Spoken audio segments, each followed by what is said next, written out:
So here we start off with the pressure, volume, loops, and the cardiac cycle. Here the importance of this loop is actually that all the things after that we are doing will be related to this only. If you can remember this, you can easily do the rest of the things. So the first thing is that the loop is actually built between the pressure on the Y and the volume on the x-axis. So see, this is the pressure and volume curve. The pressure and volume of the left ventricle is taken into consideration, right? So pressure and then we have the volume. Now here is the left ventricle. So we will side by side we will take the reference of this image. The first thing is the mitral valve closes, right? So here we have the mitral valve, right? Here somewhere here will be the aortic valve. This is the pulmonary and this is the tricuspid. This we know, right? So we have the mitral valve closes. So when the blood, please listen carefully, that when the blood comes from here to here, right, then the mitral valve is open. But when the ventricle is filled with blood fully and it starts contracting, the mitral valve will close at that point. So mitral valve will close and there will be contraction of the ventricle and it leads to more increase in the pressure. So it will lead to more increase in the pressure, which will lead to the aortic valve open. So which will lead to the aortic valve opening, right? So now this phase between the mitral valve closure, see this point, and this point, we have a phase known as the isovolumetric contraction.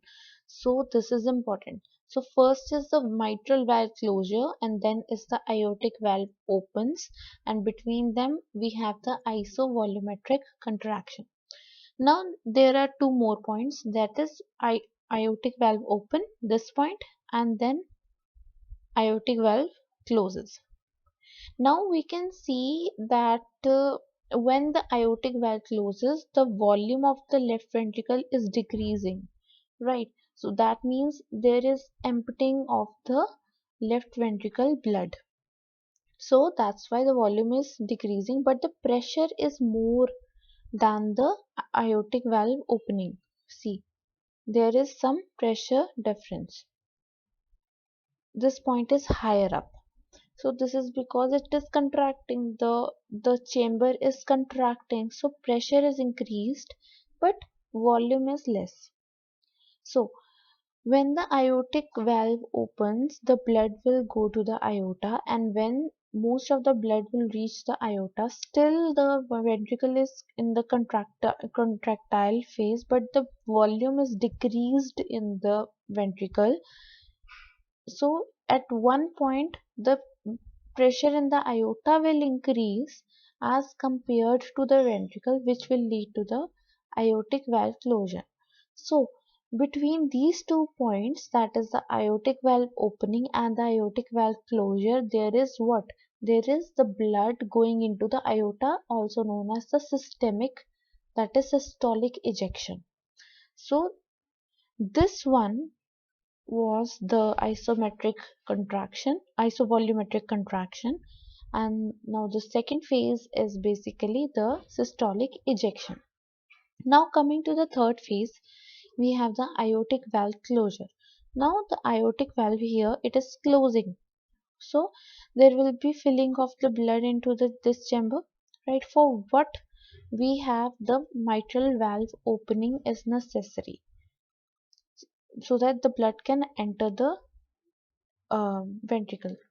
So the fourth point is mitral valve opens. So when the aortic valve closes and the mitral valve opens, there is a time span between these 2 points also, where the volume of the ventricle will remain constant because still the mitral valve is not open, right?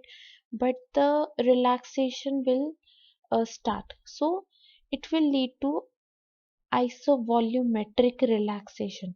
When the aortic valve closes, but still the mitral valve are not open and the blood is not coming, but the ventricle starts its relaxation phase.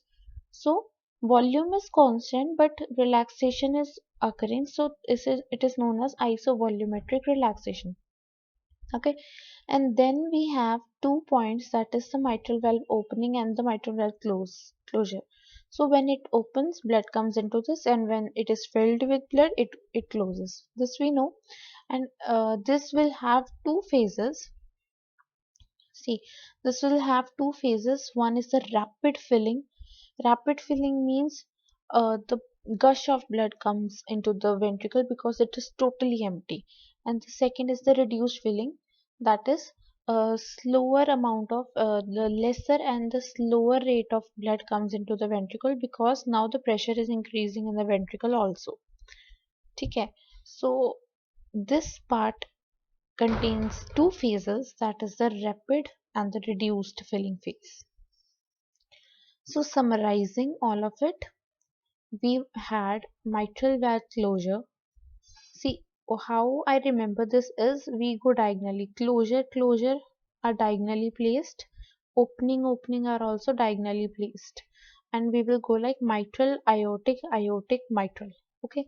So mitral closure, aortic open, aortic closure, mitral open.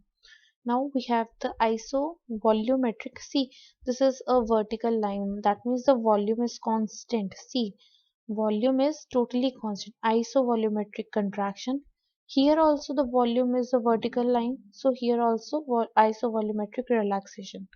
Here is the systolic ejection, and then we have the rapid and the reduced filling.